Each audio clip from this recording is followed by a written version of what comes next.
ઠાકોર સમાજને એક વિનંતી કરવી છે કે અત્યારે ખૂબ સમાજમાં બંધારણનો વિચાર ચાલી રહ્યો છે અને આપણે જો આમાં નહીં વિચારીએ ને તો ભવિષ્ય આપણું ખૂબ પાછળ જતું રહેવાનું છે.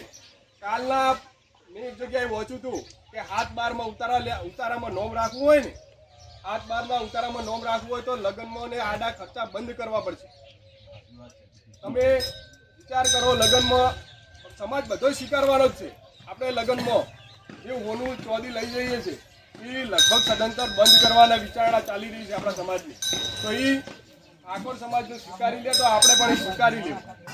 કારણ કે તમે આપણા કોઈના ઘરમાં એટલા બધા રૂપિયા ના હોય તો આપણે કોઈ જગ્યાએ ખેતર મેલીએ, કોઈ વ્યાજમાં લાવીએ, પણ એનામાં પૈસા ભરવામાં જ આપણી આખી જિંદગી જતી રહે. એના કરતાં આપણે લગ્ન માપના ખર્ચે થાય, લગ્નમાં પણ આપણે જમણવાર કરીએ તો પણ માપની આઈટમ બનાવીએ. આપણે ઘણા બધા 2-4 ગામમાં પટેલ સમાજનો એને એવું નક્કી કરીએ 5 આઈટમ હોય ને જમવામાં તો જ એના ઘરે લગ્નમાં જવા નગની જવા. આપણે 10 આઈટમ બનાવવા, ખાવાનું પેટમાં જોતું હોય એટલું જ જોવે કે. એટલે આપણે એ પણ એ વિચારવાનું છે. પછી આજે લગ્નમાં મોટી બધી જોનું લઈને જઈએ છીએ, એ પણ આપણે બંધ કરવી પડશે.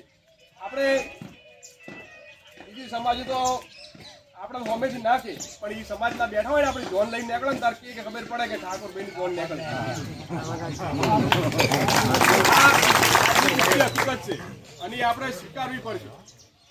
જો જમાના હંગાત અને આજનો જે યુગ છે એના પ્રમાણે ચાલવું હશે તો આપણે બધામાં કંટ્રોલ કરવું પડશે. આપણે હગાઈ કરવા જાઓ તાર 200 થી 250 જોન જેટલી આપણે જો છો.